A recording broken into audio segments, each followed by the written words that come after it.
Hello and welcome to the Ross Cloud Podcast. I'm your host, Carl Ross Sr. And this platform was created to motivate and to inspire in hopes that you will become a better you. I want to thank you guys for tuning in and listening to the Ross Cloud Podcast. Thank you for everybody that support and listening. Listen, we have a very, very special guest. But before we introduce our guest, Candi, what's happening? Hey, Chris, what's going on? It's been a minute. It has. I want to just say hello to everybody out there listening. I also want to thank Chris for allowing us to have this space here. This is a wonderful space you have here. Right on. I love the expansion. Right on, sister. You're doing something right. That's right. Yeah. Yeah, for sure. For sure. Mm-hmm. Yeah. Well, I'm glad to have you back in here. And I know you probably needed this too, didn't you, sister? I did. This is therapeutic for me. I know I love being in here. Yes. Mm-hmm. Yes, yeah. sir. We elevating right now, you know? Exactly. Exactly. Yes, yeah, yes, this is the hut. Yes, yes. And it's going to get better. Oh, it is. Yes, it's definitely. gonna get better, Candi. Because we're going to get better. That's right. That's right. We grow daily. Daily. Don't you love it? Love it. Yes. So listen, as I stated before, I have a very special guest on today. Shout out to Candi T, though. I got to give you your flowers, sister. You are a go-getter. Well, thank you. Thank you. I have to be, yeah, right? That's right. That's right. Yeah, we have to be. We have to be. This is a short life. Short I talk life, about Candi. it all the time. All the time. Yeah, it's a short life. Yes. I was listening to some more on her special, and she said she Oh, didn't yeah. have any kids. Interesting special. And she said, when you don't have any kids, you kind of forget how old you are because Yeah. your kids date you, Yeah. right? Mm-hmm. And so when you're sandwiched in between kids and your parents, and then you get to sit in the middle of this span called life, Yeah. you really get to see how short it is. Yeah. Because it wasn't that long ago when you were your children's age, and you ain't got that far before you are your parents' age, Ain't right? that the truth? So it's like, Ain't that the truth? You right here, and you get to see where your opportunities are in between. Yeah. The ones that have passed you and the ones that are coming. And if you look back on the ones that have passed you, you better be ready for the ones that's coming, because that's Please the be last ready. half right there. That's it.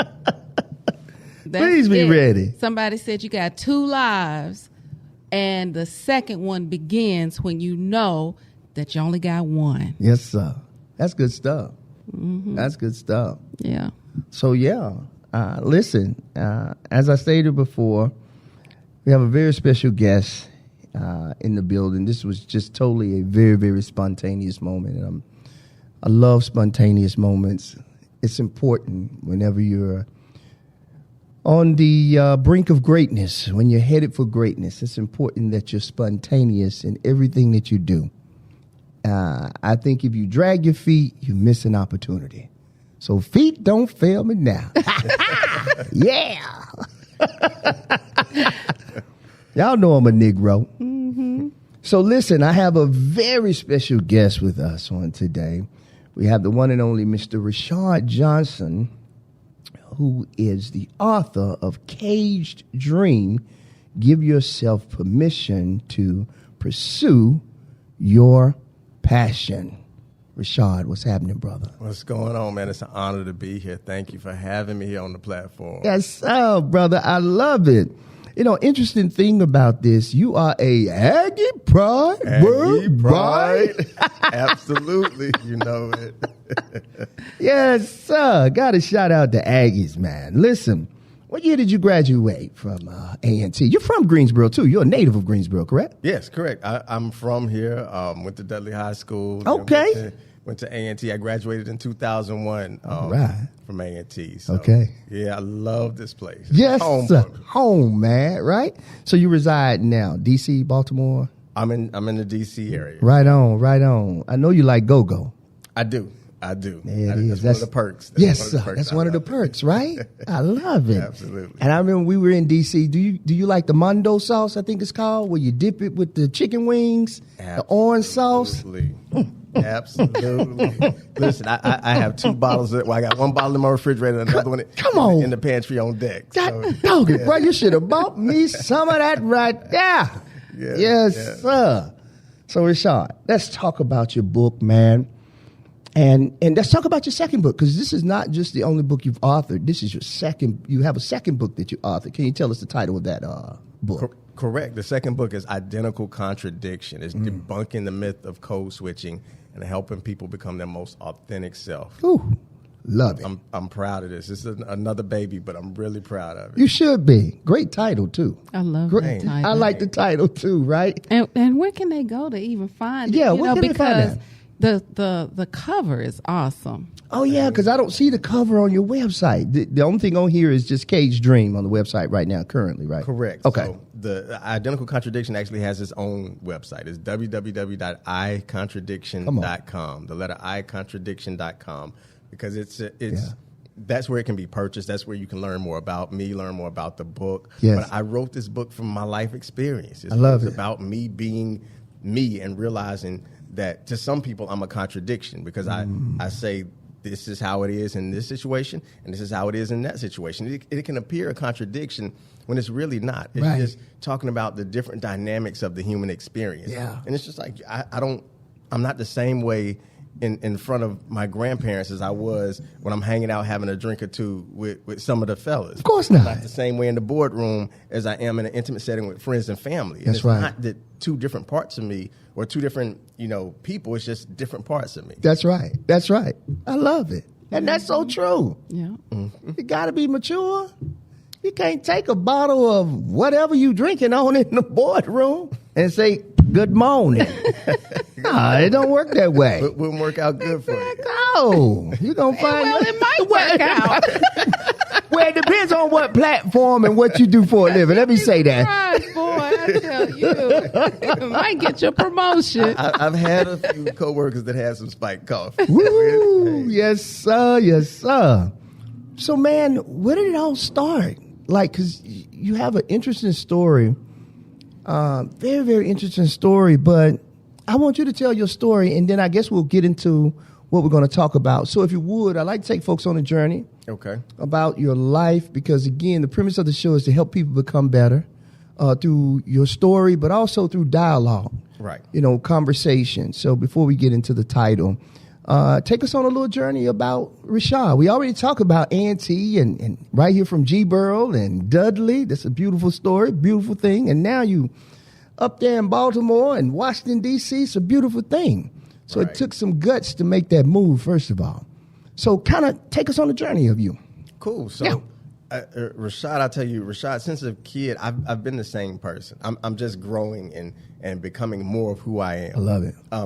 I've always been the type of person that kind of danced to the beat of my own drum, so to speak. I was always the one. I questioned everything. Like even as a kid, I wanted to know the why in everything. And I go back to people that knew me, like growing up. I would say, give you an example. Grew up in the church, but I'm the only grandchild that never got baptized.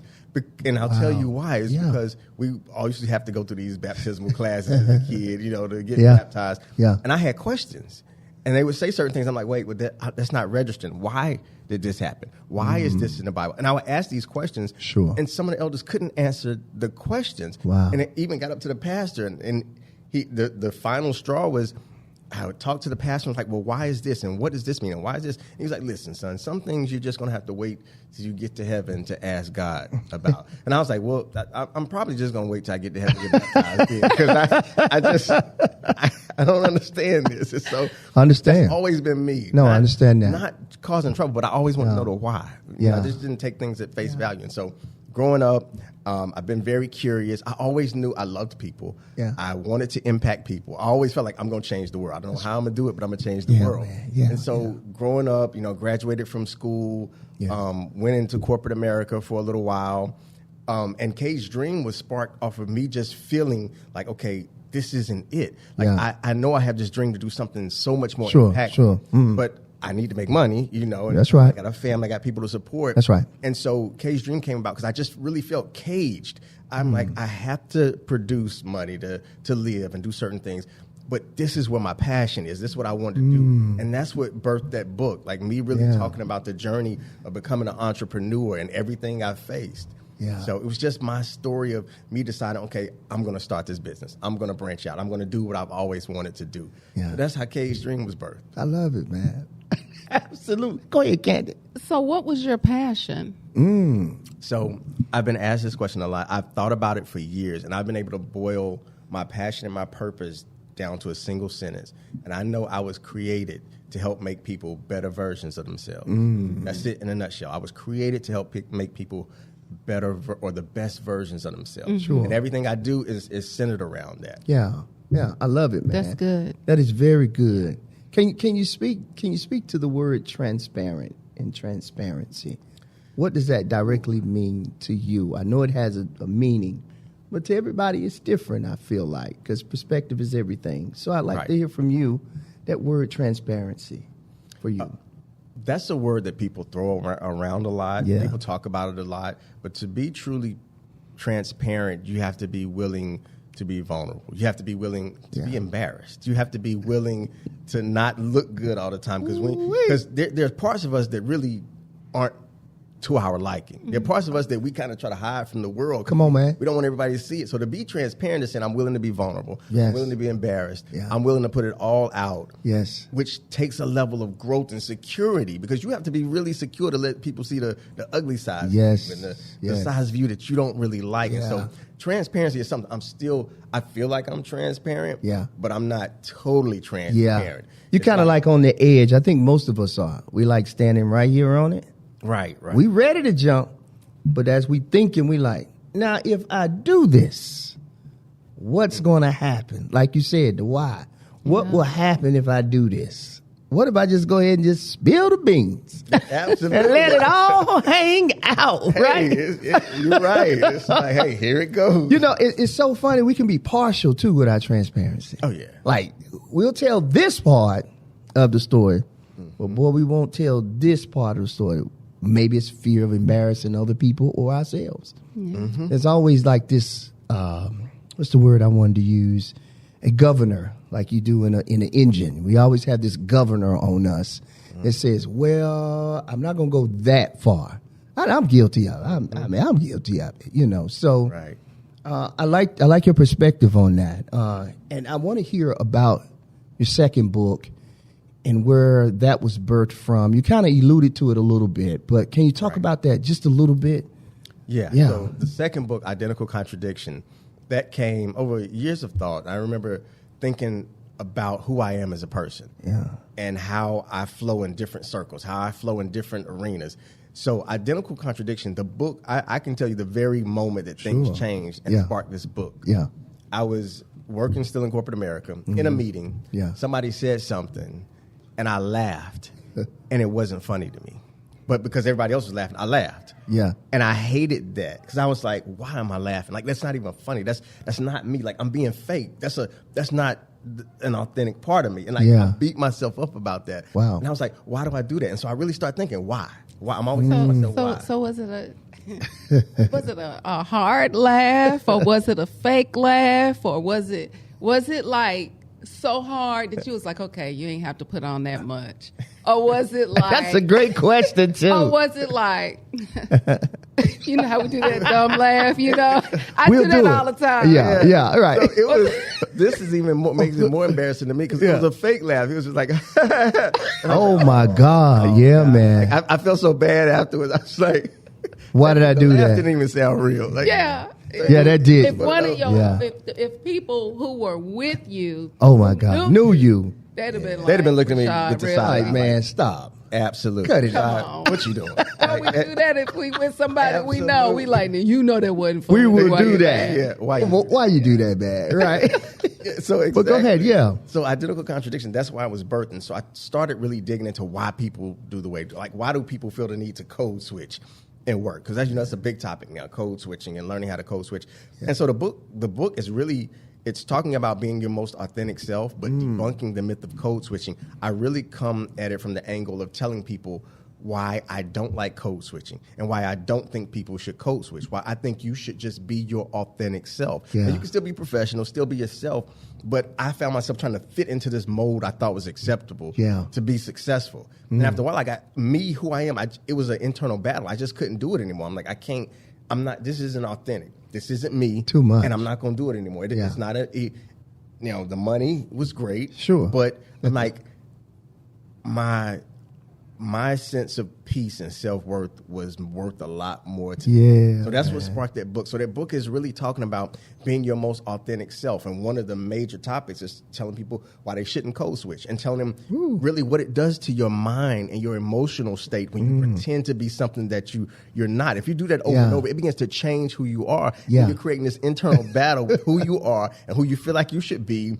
And then you're wondering why so many things are going wrong in your life. And you're wondering why everything is a fight because you're fighting within. And fighting other people is just the external manifestation of what's going on the inside of you. So this book is really encouraging people to be their most authentic self and telling them why they need to be their authentic self. Man, I love it. I do too. You know how powerful that is, what he just said? Oh, yeah. When we think about the world today, because everything that we see is not real. Yeah.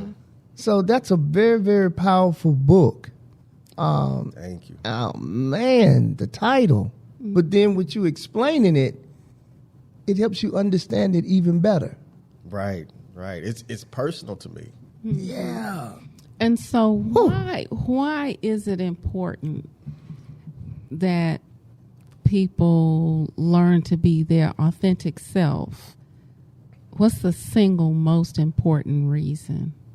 This is the single most important reason. And I love to use analogies. Yeah, go ahead. So here's the analogy. If you have a nail that you need to nail into the wall, you can pick up a book and nail that nail into the wall. Yeah. But the problem with using the book to nail that nail into the wall is you continue to do that for so long, you're going to tear up that book. You're going to damage that book. Yeah.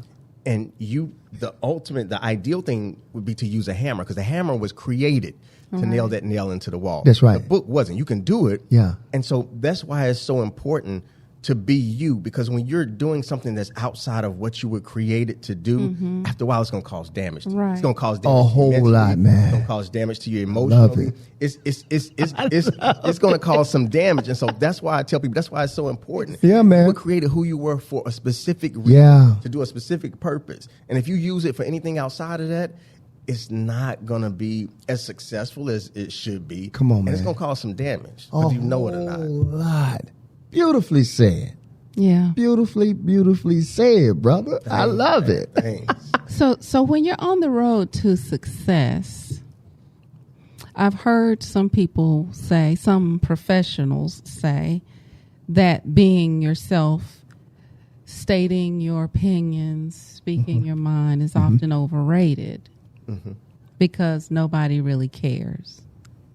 So we have to also send the message that being your authentic self is to free you, not to necessarily be accepted. No, not at all. Right? But that goes against our natural need to survive, because being accepted is how you get resources to get the things that you need in order to survive. So at what point do you, that's tricky, because you have to tell people when they need to fully be themselves. Sure. And when they need to do what they need to do in order to get what they need done. Right? Yeah. Especially if you are a child. Yeah. And you can't fully be responsible for yourself, because now we're going into gender changing, transgendering, right? Yeah.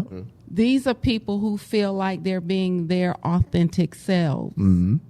Is a child responsible enough to be authentic enough? Is a boy responsible enough to be able to wear a dress to school in the 3rd grade? If that's who he feels like, that's who he is. That's such a, because this is, man, you take a deep breath whenever you have these conversations, right? Because we always say We want our kids to be themselves. We want them to grow up with securities, but that's a lot.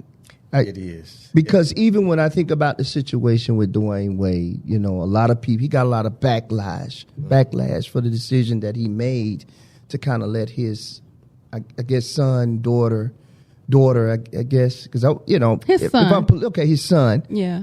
And, change his thing. And then you heard some other people saying, well, he can't even handle that really right now. There was some people that says, let him grow up first and be a boy so that cognitive thinking can kick in. Because I think that doesn't kick in to what, about 25?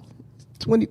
I mean, like really. Full grown for men. Full grown for men, right? Mm-hmm. So when you really, really figure out, okay, well, this is what I want to do. I like it. I like the way it feel.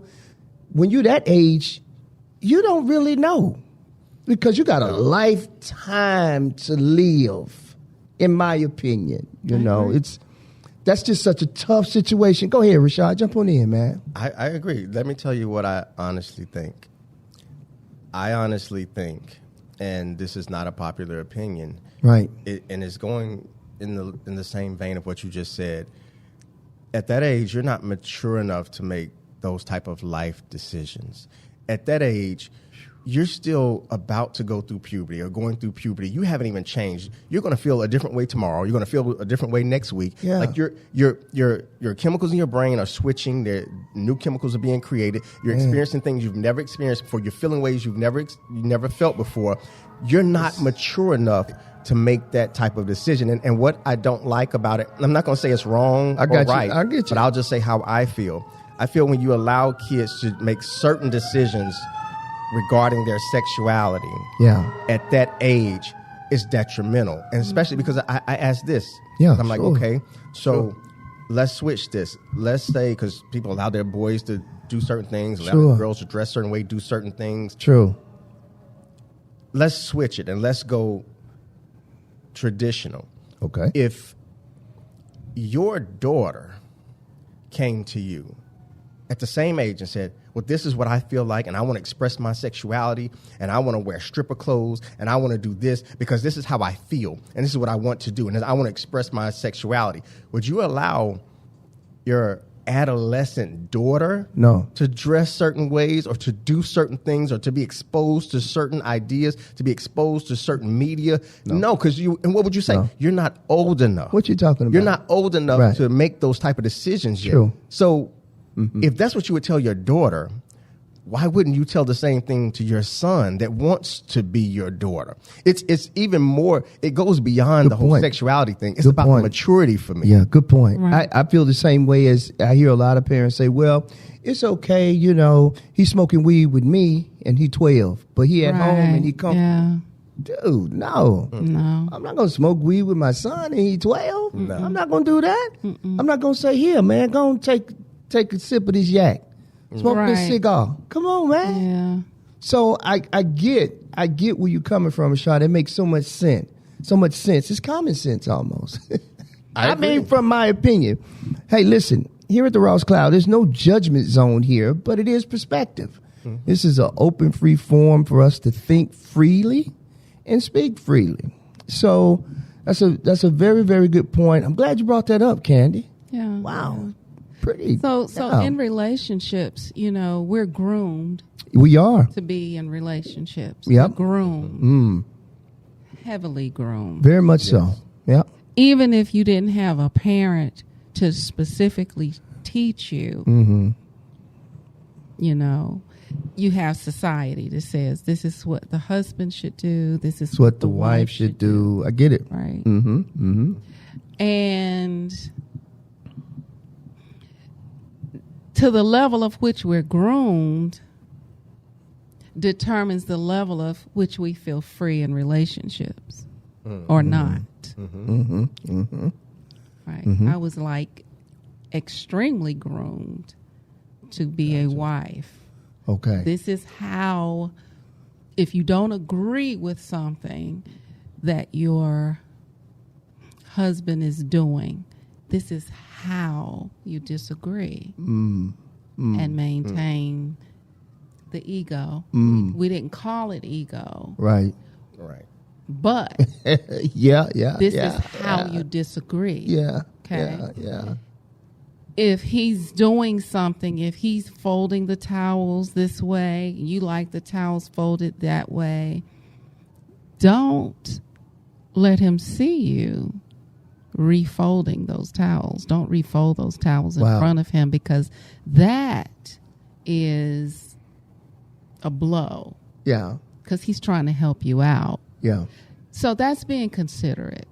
Yeah. I don't really disagree with that. Okay. Right? Mm-hmm. Because so to what degree are we being our authentic selves and being considerate of other people? Mm-hmm. Where's the line there? I like that. I grew up in a home where my mother was very, very independent. So quite naturally, the woman that I'm with now, my wife, she's very, very independent. But that's what I'm used to. Mm-hmm. I'm used to being with a woman who she go do her thing and she come back home. I don't have a problem with it. I go do my thing. It's a lot of freedom there. Yes. The point I'm making is there's no stopping anybody from being their authentic self. Exactly. You can be yourself. No judgment zone here, And that doesn't mean that a person is doing something wrong because they're freely being themselves. I wasn't going to stop her from being her and who she was when I met her. That defeats the whole purpose. That's what I fell in love with. So why would I stop her from doing that? You see what I'm saying? Traveling and singing. Why would I stop her from doing that, Rashaad? You know what I'm saying? Right. So I grew up seeing independency. But I also saw that when they was done with your tail, they was done with your tail. Exactly. It wasn't no back and forth. Mm-hmm. And so my sister's very strong, which Candi, she's very strong. She's very strong-willed. And then when I look at the dynamics of my entire family, that's how all of the women are in my family. But most black women are that way. Oh, definitely. Not all of them, but most black women are like, I'm finna go do my thing. Mm-hmm. I'm finna work. If I want to work, I'm going to work. I'm going to make my money, this and that. But I feel like that shaped me. But because of some other things that were going on, I might have missed some very valuable points along the way that could have shaped me into manhood. Now I'm much better now. But that thing that you said was, how does that shape us? So I saw certain things, and it's probably shaped me in the way that I've moved as a man. You kind of see what I'm saying? Definitely. Some of the mistakes that I made. You become what you hang around. I mean, you see it, you become it.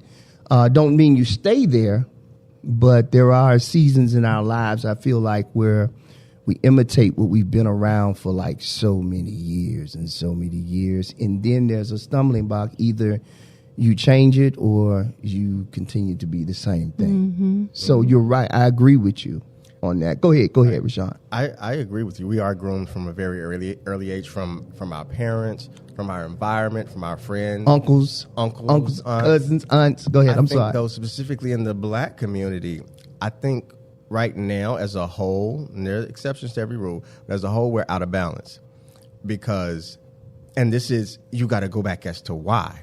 Yeah. Why are so many women as strong as they are? Not to say it's a good or bad thing, but a lot of women are strong and independent out of necessity and not necessarily out of desire. You look at, not to get into the whole history, but no, go ahead, please. Yeah, I mean, I want to go there. We know that go there, bro. Back in 30, 40 years ago, there was a concerted plot to take the black man out the home.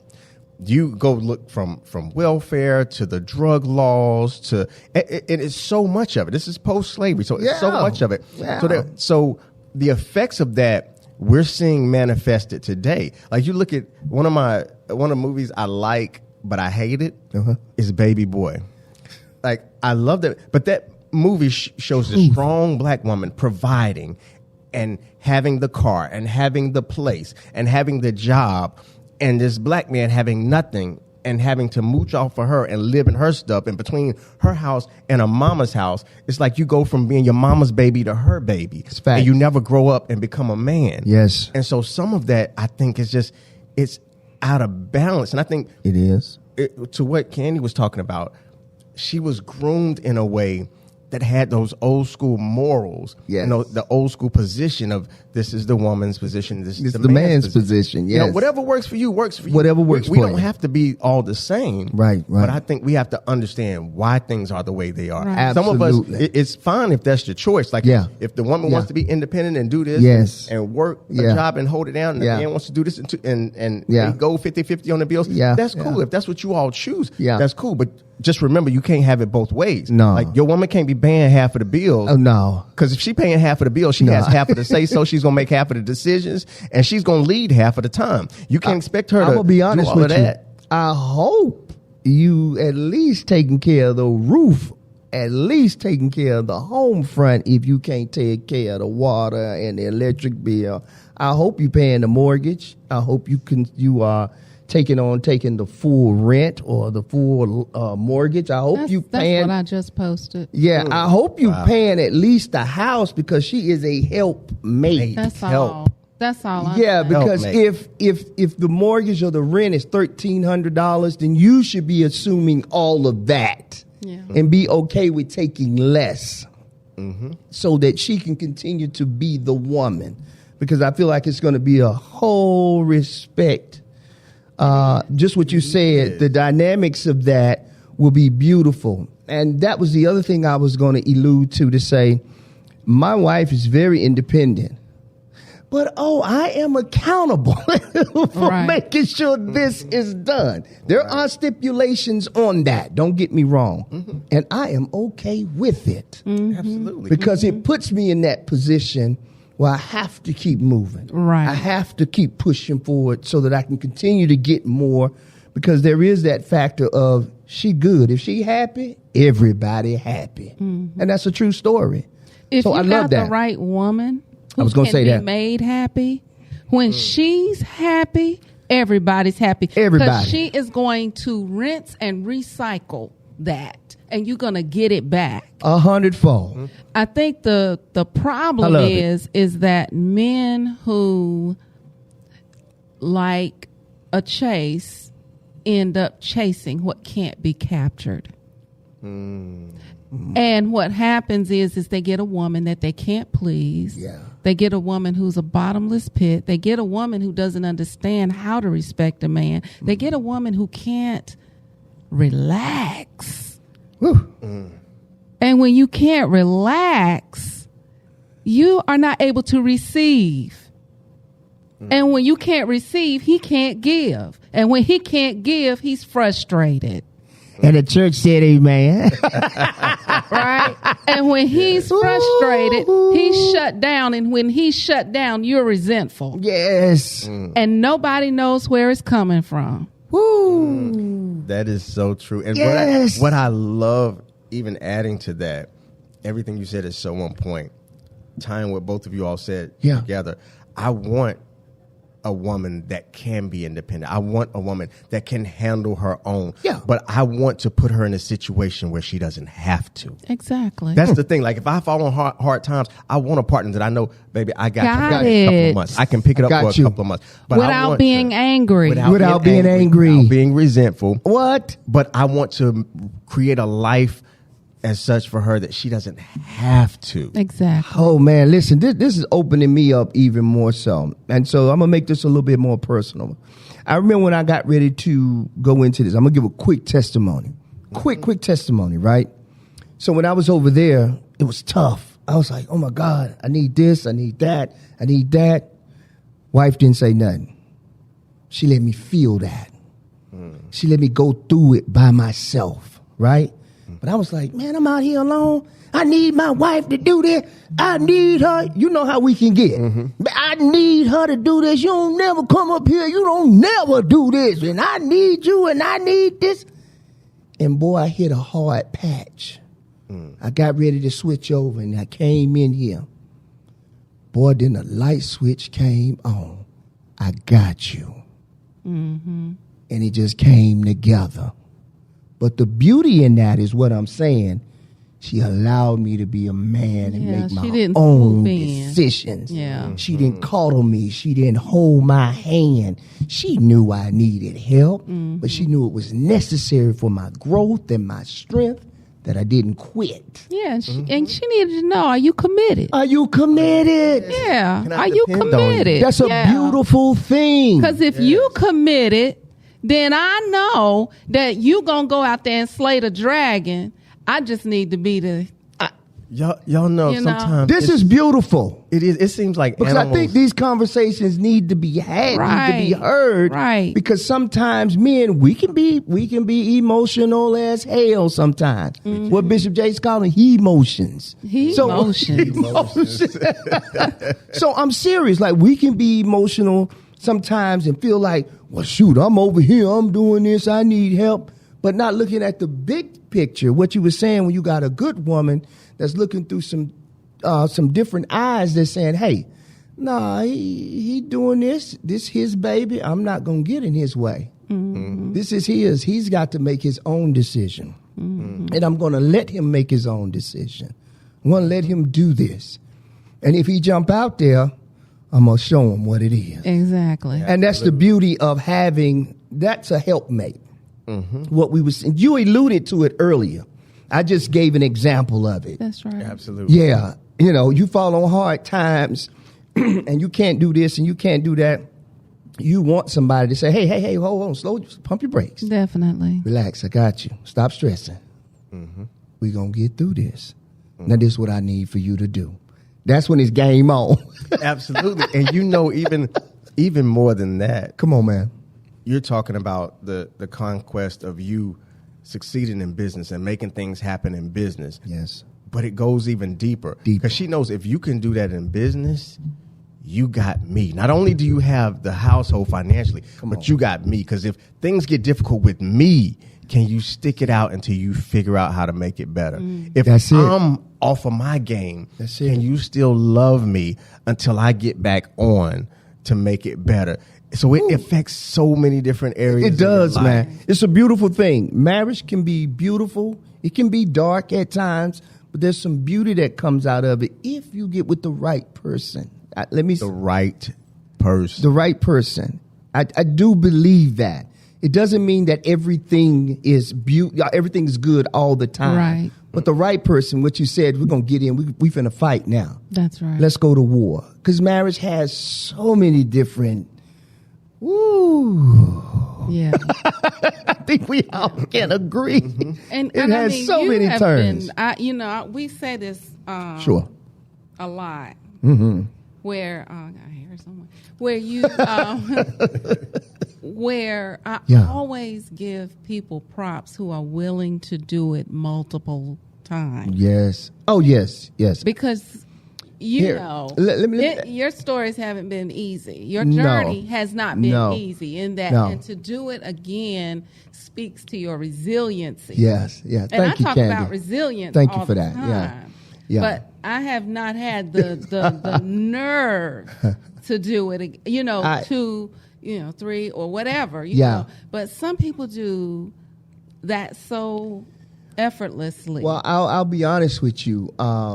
It may have looked effortlessly, but I like to say I died 3 times. Yeah. Yeah. I died 3 times, though, in order to finally... you were willing to do it. I was willing to do it again. So this right here, I got a good friend that lives in Houston, Texas, and I remember when I told him, I said, hey, man, I'm about to get married. So he said...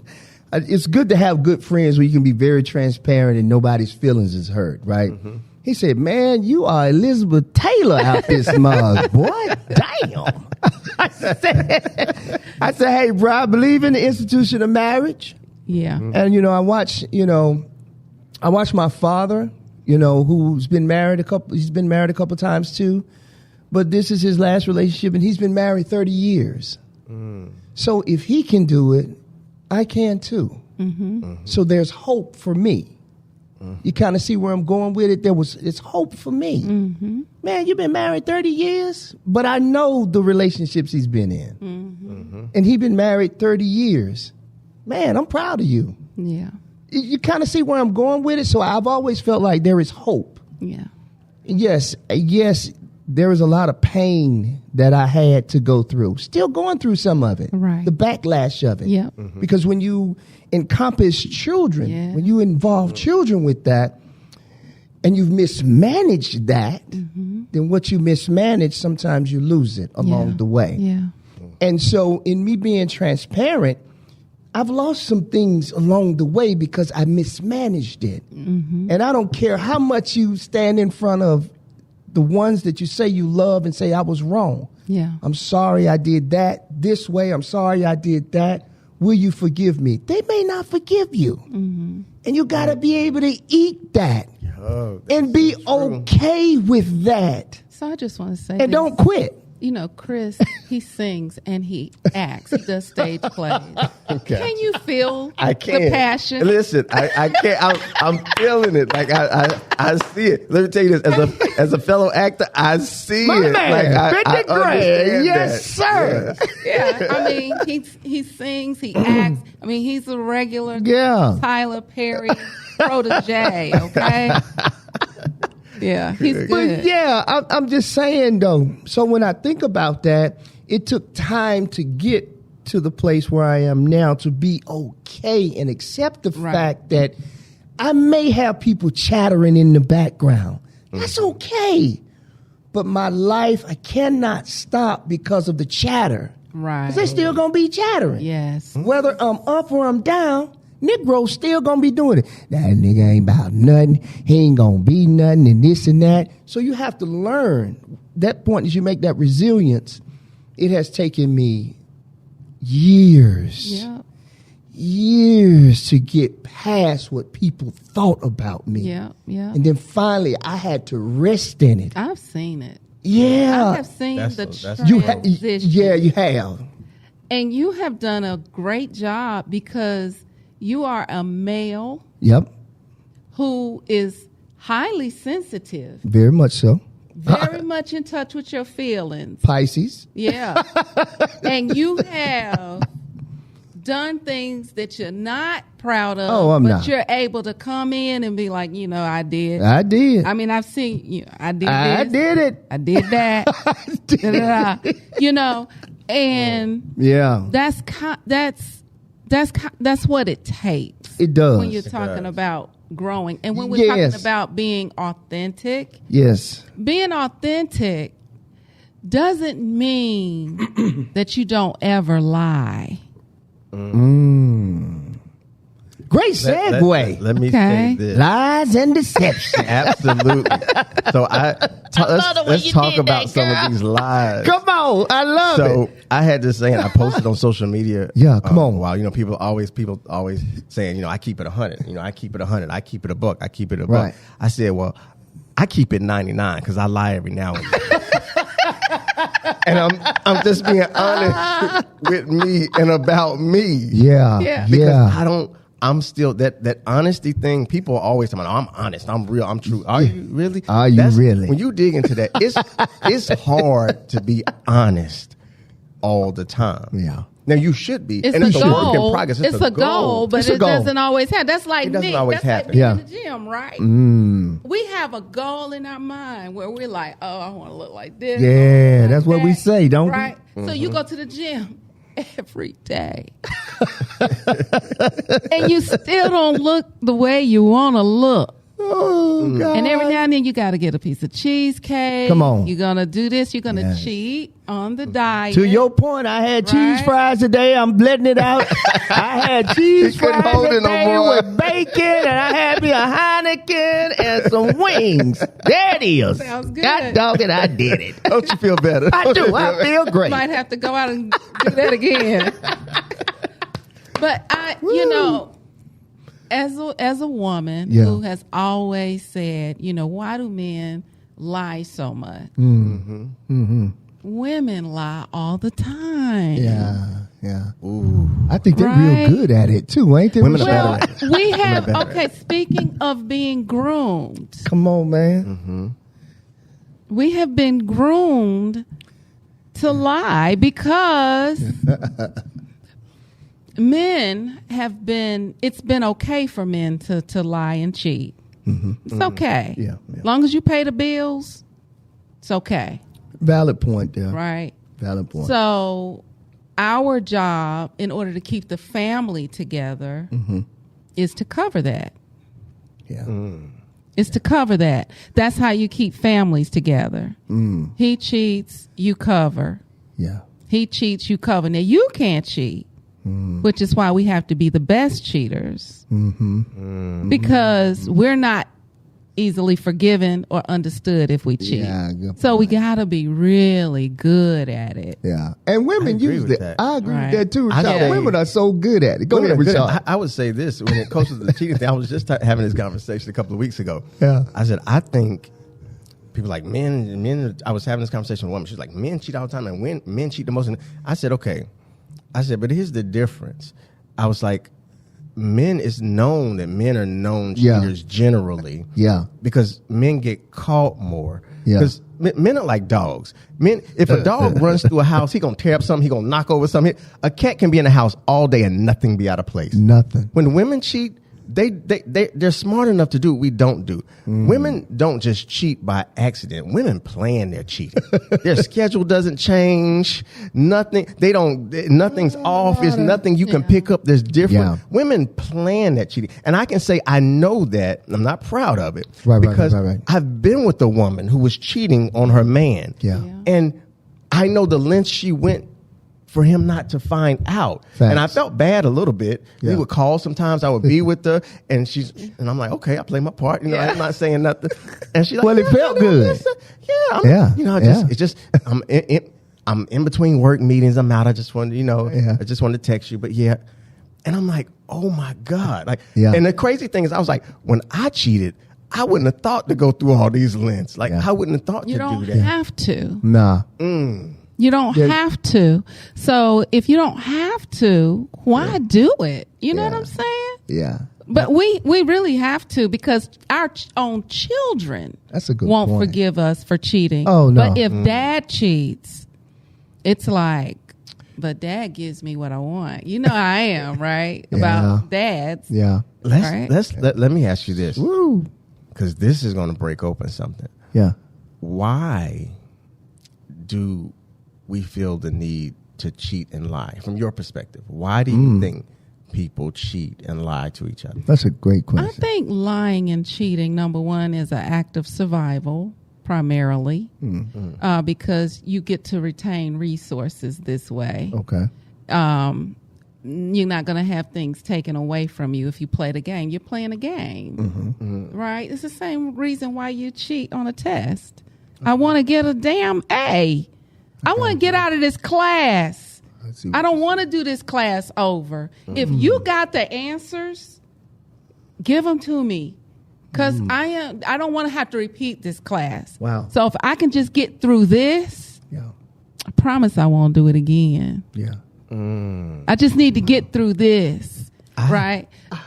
That's just what I'm thinking in general. Women, though, as far as women cheating, it's always from what I have experienced in response. Understood. Because women we're feminine. We recycle and push out what we're getting. When a man is actually acting good, and I'm going to tell you, this is something that I had to come to terms with. A woman that doesn't really want to be accountable is going to be drawn to a man that doesn't want to be accountable. Because if he's, I like to cuss, right? If he's messing up, she can hide behind that. He ain't no good, so therefore I do this. He lies, therefore I do this. Yeah. He cheats, he steals, he does all these things. Poor me. You know what I'm saying? Yeah. So I always tell men, if you want the power, be accountable. Yeah. Don't cheat. Pay all the bills. Yeah. And then you'll see what you really got. Yeah. Thanks. And when you catch her, then you can be like, I'm out. And it won't be nothing said. You just be single, and then you can be with whoever you want to be. But why be married and cheat? I don't understand. You know what? Go ahead, Rashaad. Go ahead. I was going to say, I think it is a multiplicity of reasons why men and women cheat. It is, yeah. I think I just say personal experience with some friends of mine. I have a friend that cheats because he's not happy in the relationship. Wow. He doesn't want to leave the relationship because it's wife and kids, you know. Sure. You know, but he's not happy, so he cheats for that sliver of happiness every now and then. Wow. Sliver of fulfillment. I got you. But this goes back to, why can't you be honest and tell her how you really feel and what you really need, so that can be fixed? Because cheating is just like a patch. It's not. Right. It's a temporary patch. It's a temporary fix. It doesn't. It doesn't solve anything. No, it doesn't. It really doesn't. And so my question is, why do we cheat as opposed to just being honest and fixing the problem? Because that's where I think the big disconnect, because it's hard to be honest sometimes. I'll just put this out there, not to say this all the reasons, but it's hard for some men to say, baby, I'm not satisfied sexually with you anymore. Yeah. I need something different. Yeah. Yeah. That's I don't like the way you do this. It frustrates me. Yeah. I don't like the way this meal doesn't really taste good, baby. And not in a bad way, but this doesn't taste good, baby. I don't. Could you try to do it another way? It's not my favorite dish you have. But you have some men that would just lie and be like, oh, everything my wife cooks is good. Oh, baby, you the best at everything. Oh, no. And they're unfulfilled on the inside. Yeah. So why? Oh, that's miserable. Why do we put ourselves through that? I think if you really love somebody and you really want something to work out, I think that's what it is. You're going to sit down and have a talk with them. But if you really don't give a damn, I think you'll be like, oh, this is good. And especially if you know you got some better meals out there. Yeah. You know what I'm saying? Yeah. I don't think people really want to fix their marriages. If you want to fix them, you fix them. If you want to hide behind them, you leave them jacked up. Yes. So that you can just say my wife or my husband, and you do whatever it is you want to do. A lot of molesters, a lot of seedy people, a lot of women who can't get along with nobody got that one husband that they hide behind, and they say, you know, me and my husband been married for 40 years, but they're the most difficult women ever, and they have no friends, nothing. That's all they got. So I think a lot of people hide behind marriage like they hide behind religion. I believe that. You know what I'm saying? That's a good point. I don't know who I am without all of that. Yeah. If somebody don't love me, if I can't say this is my husband, who am I? You know what I'm saying? So they keep it where they don't like him. Yeah. I don't like him. I don't like him, but he's my husband. Wow. I got a ring, and all these women out here running around here trying to date. I'm so glad I ain't got to do that because my man right here. But I am tearing him down every chance I get. And I don't want to have sex with him. I think that's something that sex within marriage, it's like this. It's like a roller coaster. Yeah. There are moments where you're at a high with it, and then there's this drought moment. And no matter how much you're saying, hey, I need that. Life and business of life, it's almost like you have to make an appointment. Yeah. In some instances, you know what I'm saying? But when it's good, it's good. Right. You know what I'm saying? Yeah. But when you hit those patchy moments, but I will say this. I think once you get mature and you find out what's really valuable, what's really important, that's important, then it's not always about sticking and hitting all the time. There's some courtship that needs to happen. I had to learn that, and that's why I'm able to talk about it. So in those moments where there are dry moments, you could say, in relationships, because no pun intended. No pun intended. Yeah, yeah. But if you have those moments in your marriage, then maybe it's a time and a moment for you not to be so physical, but do something else different. Right. Maybe you need to hold her, rub her feet.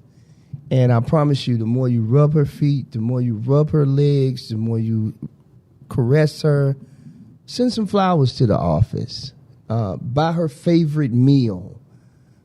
If she likes Starbucks, get her a Starbucks card every now and again. And then something spontaneous will happen.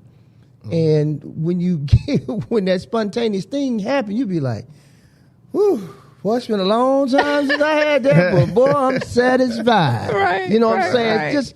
Just keeping it 100. Recording. Yes. Yeah. Yes. Yeah. Recording. I think that's so important. You know, I had to learn that later on in my life. Yeah. Most of my relationships, since we've been transparent, most of my relationships was because I had no self-control. Yeah. None whatsoever. And I think most men, we're that way. Like you alluded to earlier, we dogs. We're going to sniff it out. We're going to stick it, and then that's it. If you can, you will. If you can, you will, right? And so I think what happens is, because we're dogs, we like to chase. I'm going to chase that. Oh, my God, I got to get that. Yeah. And so we find ourselves in that whole cat and mouse. Because you never really catch anything. You never really. Well, if you ain't careful, you will. You can catch some stuff. Right? Here's what Yeah, go ahead, bro. Here's what I think about that. You're right, because I've been in that situation. Yeah, as a man, I'm just chasing this and chasing. Yeah, and man. This is what I've learned about me. Yeah. That the chase for me is necessary. But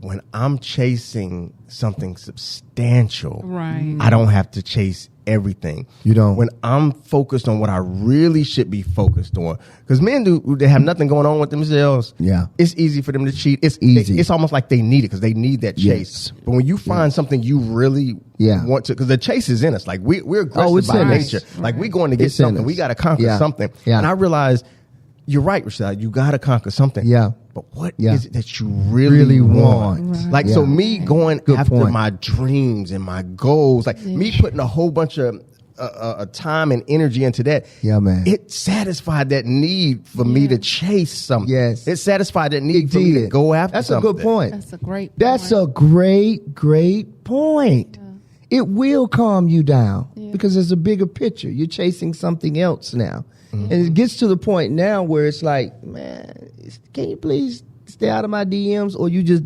delete it and you don't pay it any attention. I remember I would have friends. I have friends now that still like the strip club.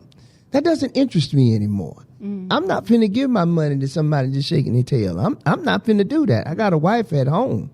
To me, that's crazy. I'm not gonna go blow $20,000 to put somebody in that nice Corvette that they want to buy. $20,000, where you going? No, I'm just saying they do it though. If you ball them out of control, the wrong profession. 10 racks, $1,000. I've seen it. I've seen it too. Yeah, and as you be sitting there like, man, you finna give all that away? Yeah. That does feed something in a man. I guess you're right. It does, because you can give it away. If you got it, I guess you can. He said that he didn't even mind. He has so much, money that he said he did not mind women wanting him just for his money because he got it. Wow. He was all right with that. Yeah. He wasn't attached to. He didn't have anything else to offer. Sure. Let me say something about the strip clubs. This is just my personal opinion. Sure, I man. definitely don't speak for all men. I don't speak for all of my friends. My friends exactly. I don't either. My friends are different. This is just my perspective. I know there's probably one or two people out there in listening land that agree with me. I've gone to 2 strip clubs in my entire life. Now, I love women. Sure. I've gone to 2 strip clubs in my entire life. Let me tell you why.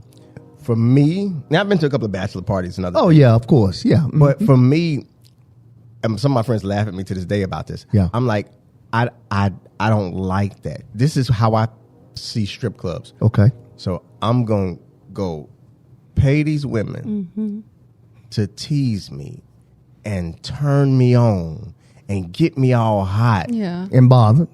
And bothered. And then I'm leaving with y'all? Right. Like, I just don't. I'm like, I no, I don't like that. I don't like that concept. That don't go together. I don't speak for all men, but I was like, I said I would be open to going like with my woman, like if she wanted to do that. I see your point. And then you could go back home, and boy is on. Yeah, right. I get what you're saying. It could be foreplay for us, exactly. But leaving with my boys, I agree. I never got that. Like, and some of my close friends, they love it, and it's sure.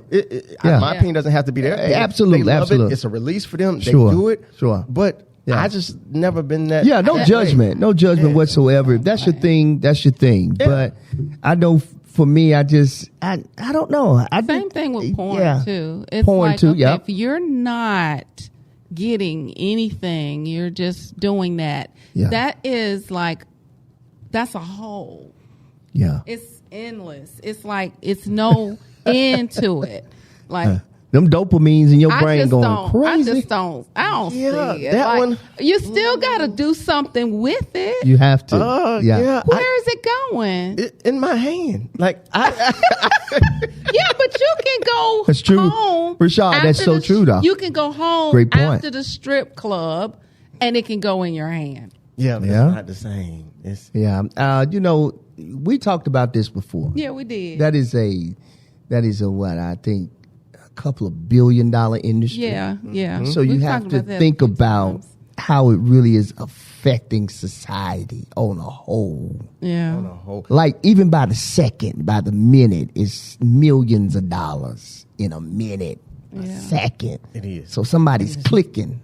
And it's fake. And it's fake. You can't even. Most porn is fake. Yeah, man. It doesn't happen. Sex don't happen like that. No, it don't happen like that. But let me tell you. Go back to what we're talking about. Go ahead. Yeah. The strip club is more than just sexual for men. The strip club is about men beating their chest and their dominance. Mm-hmm. Look what I can do. Look what I can do. Yeah, men love to show off. Men love to show you what they've accomplished. It's like, I want you to see my accomplishment. I work hard. It's ego. I work hard to make this money. Man. Look at the money I got. Look what I can do. And the women that swarm to them because of it. And we're not stupid. We know these women don't care nothing about us. We know it's all about the money. But for that moment, I'm showing everybody how dominant I am financially, and these women are swarming to me.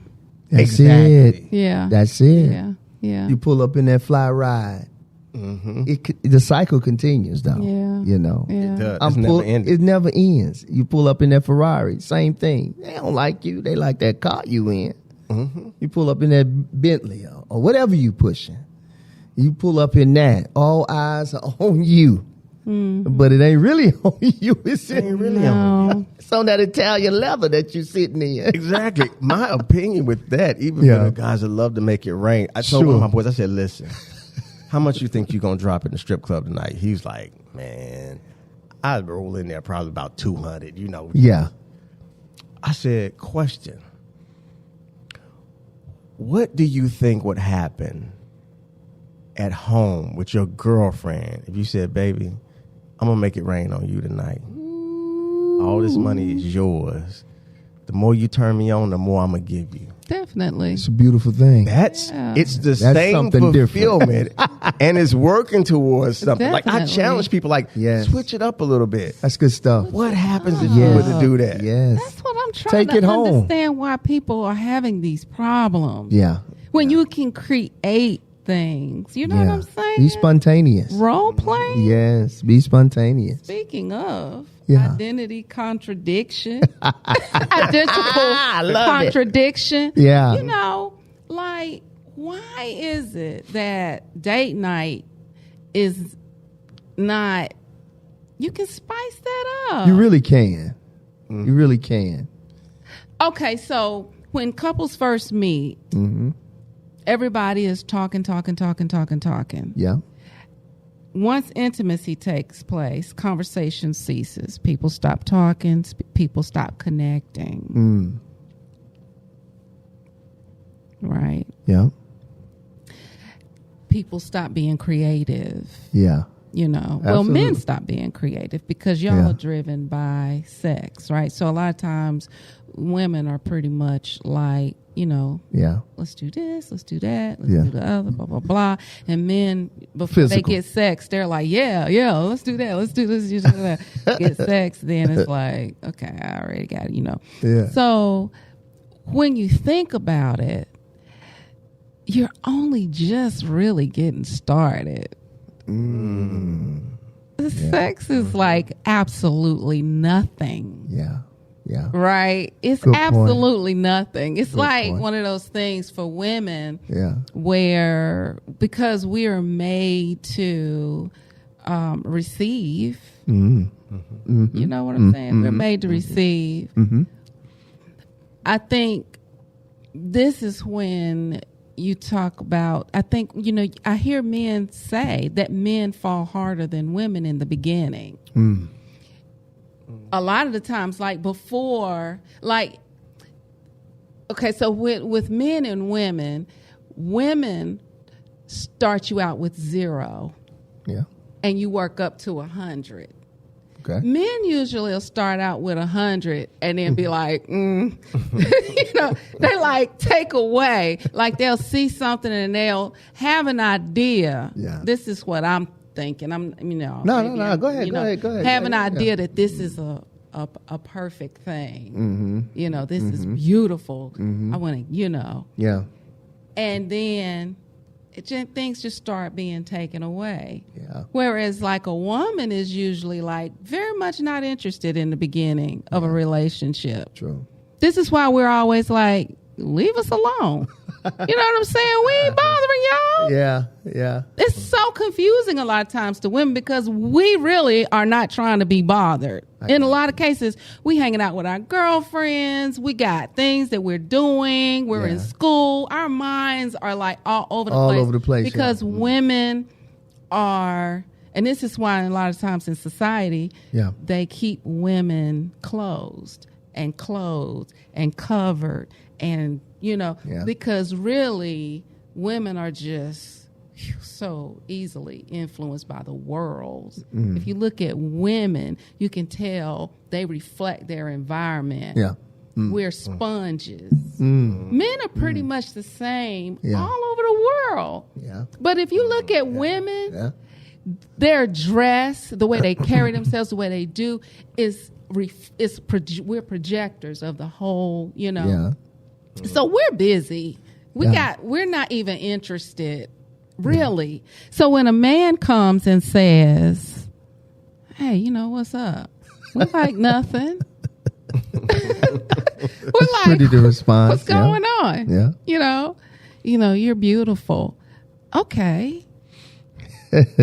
What else? What's going on? Because as girls, we tell each other we're beautiful all the time. Girl, That's you true. look good. That's I true. love your hair. That's true. Girl, what you do to your skin? That's true. Yeah, guys don't have those type of conversations. We're always giving each other compliments. That's true. Hey, you know what? You look like you're kind of sad. Let's go to a movie. Yeah. Let's go out to eat. Yeah. Do you need help with your kids? Yeah. Do you need to go to the grocery store? Hey, I'm at the grocery store, sis. Do you still need those paper towels? Yeah. We take care of each other as women. Yeah. Yeah. So when a man comes to us, we're like, I get affirmations every day, huh? We're like, what are you what are you bringing that we're not able to bring to ourselves? That's true. Honestly. That's true. So this is why a lot of times men feel like, well, what the hell do women want? Yeah. Right? Yeah. We definitely be trying to figure it out. First of all, we do want sex.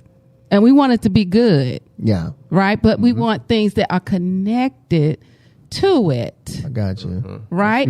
Why? Because we connect to our girlfriends. Right? So we are connectors. I talk to my mom every day. Yeah.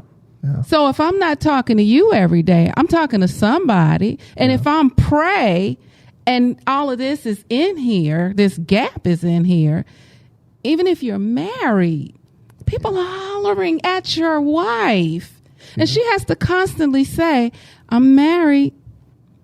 Yeah. Nah, man, I'm married. Yeah. No, I got a boyfriend. No, I'm not interested. Yeah. They say that all the time. So what we're looking for is who's going to come in and shut the door. It's actually a relief for us, because we're like, oh, God, no, I'm married.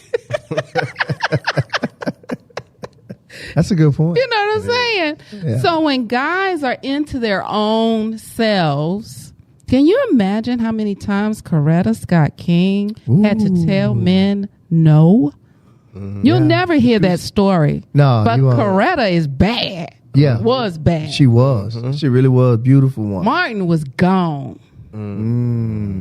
Martin was doing his civil thing. rights. He was. That's a very, very good point. And so she has to do this. She has to hold the door, and she has to stay poised and covered. She has to always say, I saw my mom telling men no all the time. Wow. While my dad was being an asshole. I understand. You know what I'm saying? Yeah, I understand. Yeah. Coming home, grouchy, paying all the bills, taking care of everything. Everybody got new cars. Everybody got, their own room. We got the house. Everybody's clothed. Yeah. Yeah.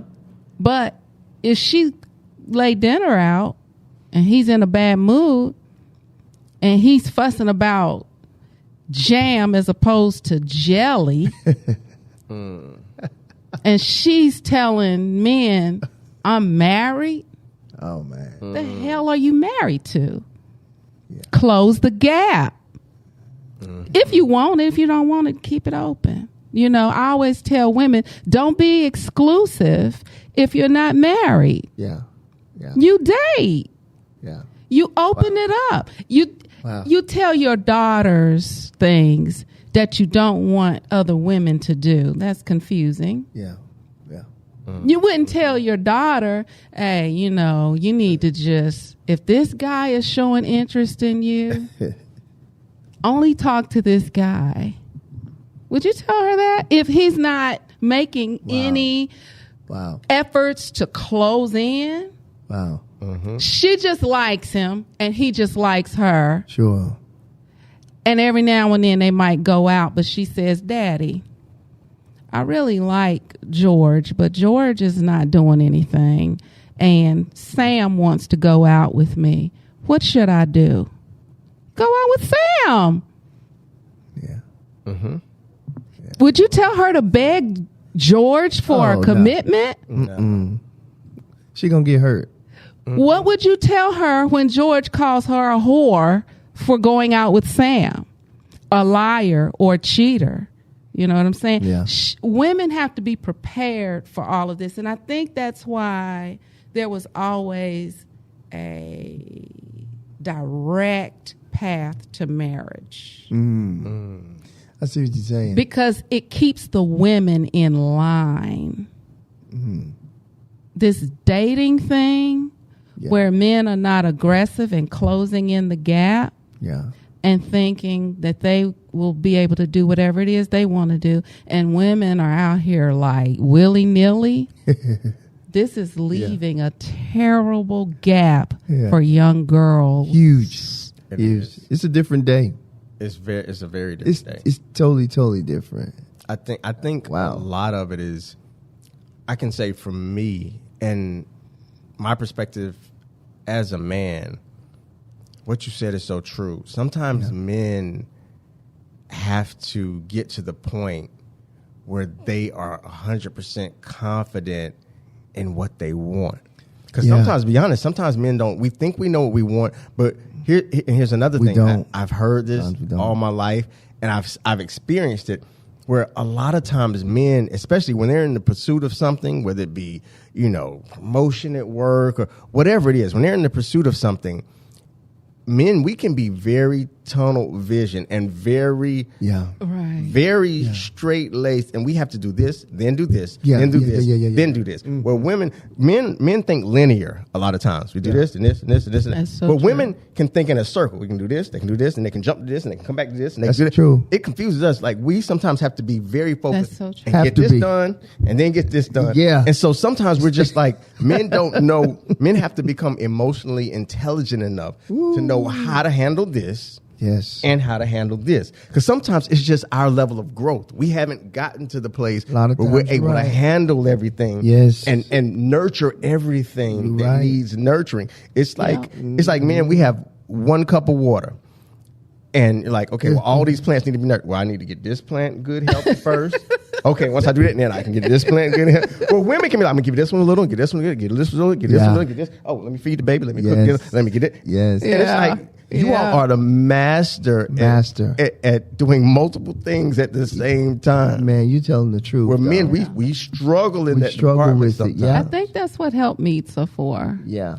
Yeah. And I think that's where men kind of cut themselves short when they do remain single for a long period of time, because you can only go so far by yourself. When I just said about women sticking together, at any time, it may be 5 to 10 women that I can say, let's do this, from moving to whatever. Yeah. When a man is by himself, he already don't want to ask everybody for stuff. Nah. There's an ego thing there. Yeah. He gonna figure it out. You got to figure it out. So I think that men come in a lot better in marriage because men really bond a lot more, I think, with their wives than women bond with their husbands. Simply because we have so many other alternatives. And when I say bond, I don't mean bond in a way like she doesn't feel bonded. I know what you mean. I mean completely dependent. I've seen men more dependent on their wives, where the wives have this network of people. Yes. And then the husband will depend on that wife, and she'll call her network to help her supply him with his needs. Yes, it's true. Right? That's the truth. It's so you telling the truth, though. Rashaad say, Candi, I need you to do so-and-so for me. I'm on the phone calling 10 people to see if I can get 2 people to help me do what Rashaad is asking me to do. Asking me to do. And Chris would say, Candi, can you, blah, blah, blah. Yeah. Next thing I know, I'm talking to 5 people to come up with, women are that way. Yeah. Y'all are so the masters when a man, of that, man. I feel like when a man marries, then he doesn't have to do all of the plans. Nah. Absolutely. I heard something, and which is so on point. I was listening to this interview that Damon Dash did a while ago. Yeah. And he said, I prefer to hire women in key positions. He said a lot of other things, but to your point, he said, I know I'm better off in a relationship. He said, when I want to accomplish something, he said, I understand that my partner, my woman, can help me get it 5 times faster than I can get it myself. He said, I understand that. He said, it is not a blow to my ego. It's not. He said, that's just what women do. He said, you give a woman an egg, she'll give you an omelet. You give her groceries, she'll make you a meal. Women have the ability she'll to make a home. She'll make exactly. It a home. It's facts. It's Which facts. is why men should pay the bills, because she's gonna work for you. She is. I mean, what? She the is. pimp whole thing, right? Yeah. I mean, that is that way for a reason. I mean, You're right. seriously. You're absolutely correct. You're right. It's that way for a reason. You're right, though. And it's okay to pimp her if you're taking care of her. That's when it's really okay. That's a great because analogy, women though. want to be Wow. used. Men want to be needed. Women want to be used. How can you use me? And if that man, which is why I think women get taken advantage of a lot of the time. Sure. Because we get being needed confused with being used. Yeah. Right? Oh, you don't need me because you really can do some of those things on your own. Yeah. But you can use me. Yeah. Hey, and I don't mind being used. Hey, yes. You know what I'm saying? Yes. Because God created me to be used. Yes. I mean, I don't have, with all that I do, I just realized, like, I don't even have, I don't ever feel empty. I got you. You know what I'm saying? So when God gives women that, that's why.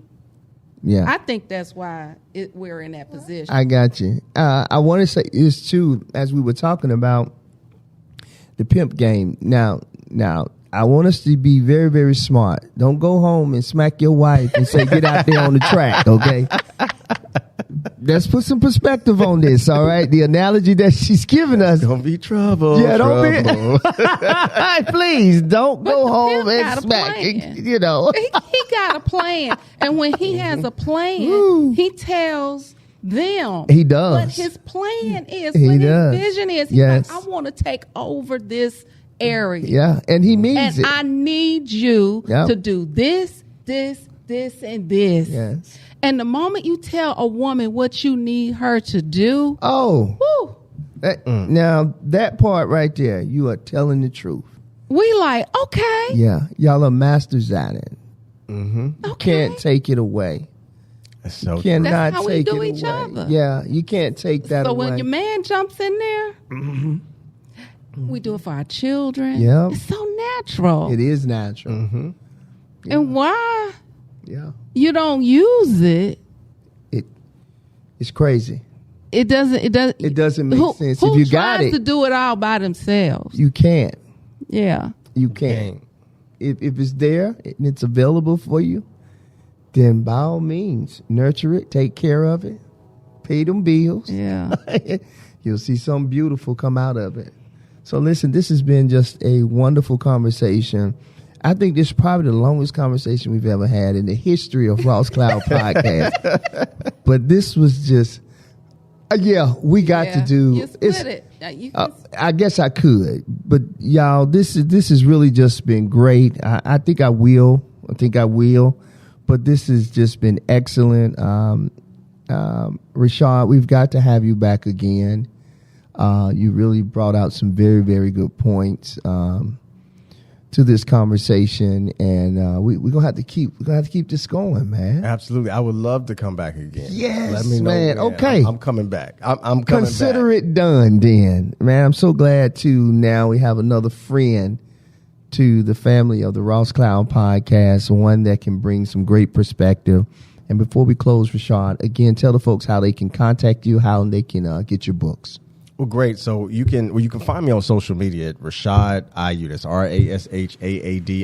That's Instagram, YouTube, Twitter. I'm not up there much, but Instagram I know. and YouTube. On Facebook at Impact U. It's IMPACTU Impact U. But my website is RashaadJohnson.com, www.RashaadJohnson.com. And the book you can find, the new book, is Contradiction.com. So I can be located there. So I look forward to hearing from some of you all. Hey, there it is. Listen, make sure you go out and support the brother. Make sure you go get those books. I promise you it'll change your life. Listen, I hope you guys have heard something on today that can help you become better. This is the Ross Cloud Podcast. I'm Carl Ross Sr. And I am Candi T. Jeter. And we out. Peace.